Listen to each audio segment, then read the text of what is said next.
Hey Rachel, I wanted you to see what I see from first base when I say that your swing looks weak sometimes and it looks all arms and you're not getting your body into it. You don't do this all the time, but on the times that I pointed out to you, this is what it looks like. So I'm going to play it for you in slow motion just so you can see it. This is from Disney.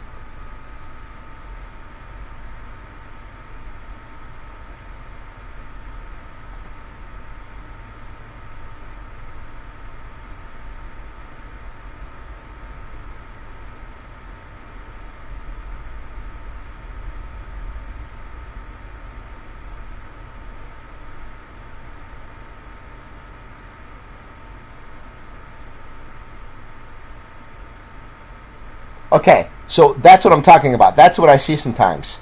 And you're not getting the big muscles of your lower body involved in the swing. So let's get you synced up to Langenfeld and we'll look at your checkpoints. So there you guys look identical.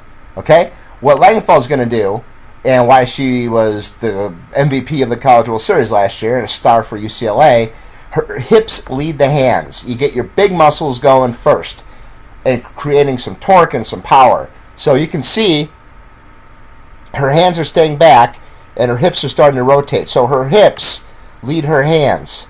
And if we go over on this side on you, your hands are getting going before your hips even get involved. So you can see how her back knees are already coming down and in. She's coming up on her back toes already. And her hands are still back. And if you look at you here in that exact same spot, which would be about right here, you know, nothing there, the back knee's not coming in, and your hips haven't started at all. So if we use your bigger muscles to start, it's going to be easier and you're going to create more bat speed. Just simple physics.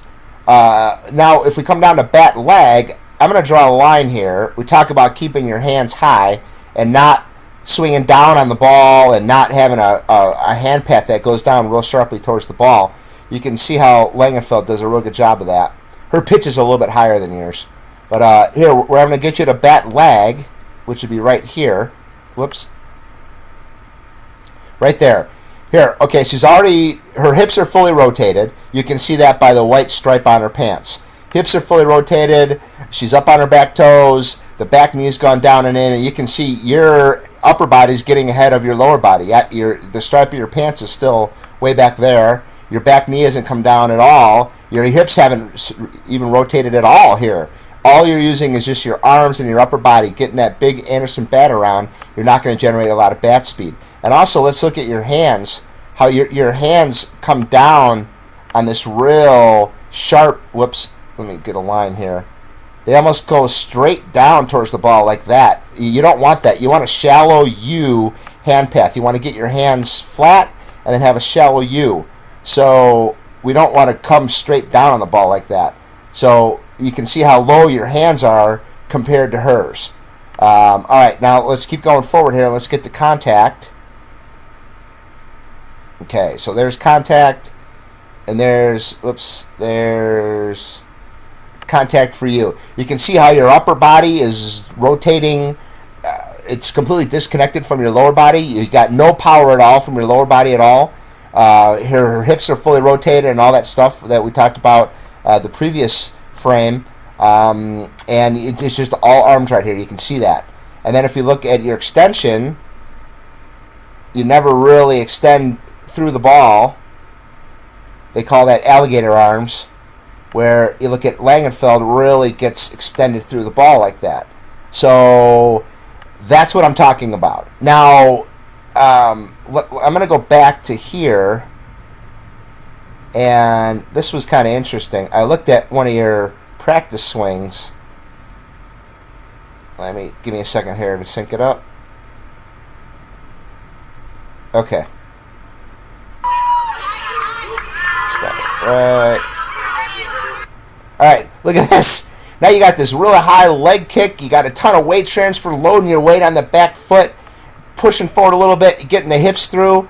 That is good hip rotation. So you can do it, just you don't do it sometimes in the pitches.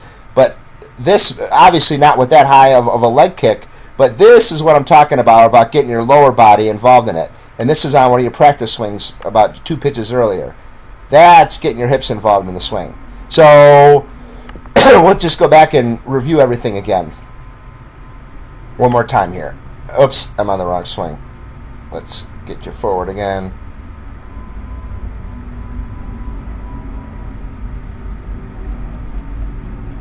I think it's this one.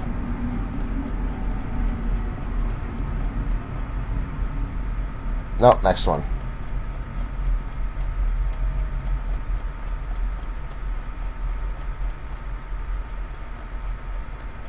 Yeah, you don't want to swing down on the ball. I think that's a real bad cue because that causes your hand path to go straight down on the ball. You want to match the plane of the bat to the plane of the pitch. Okay, maybe this is it right here. Let's see here. Yeah, okay, that's it. So let's go back. Just review one more time here. You look fine on your setup, all right? Now, we want the hips. The hips should lead the hands, and we want the hands to try to stay above the red line and not get so low down by your waist. Okay, so that's one thing. We want the hips leading the hands. We don't want the hands going that vertically straight down towards the ball. We want everything connected. At this point, your back knees should be fully down and in. You should be up on your back toes. Your hips should be fully rotated at that point right there. At contact, ideally at contact, let's go back to Langenfeld again. You want to meet the ball at a 90-degree angle, and your hands should be right out in front there. That's a real strong position to hit the ball. This is not a strong contact position right there. And then extending through the ball, you want to extend your right arm, palm up, and extend that right arm straight, just like Langenfeld did right there. So kind of a long analysis, but that's what I'm seeing, and that's what I'm talking to you about when I say your swing looks weak and it looks all arms. Again, you're not doing it all the time. You're hitting the ball every time you're up to bat. We just get that lower body involved more, and you'll hit the ball harder. So anyway, hope that helps.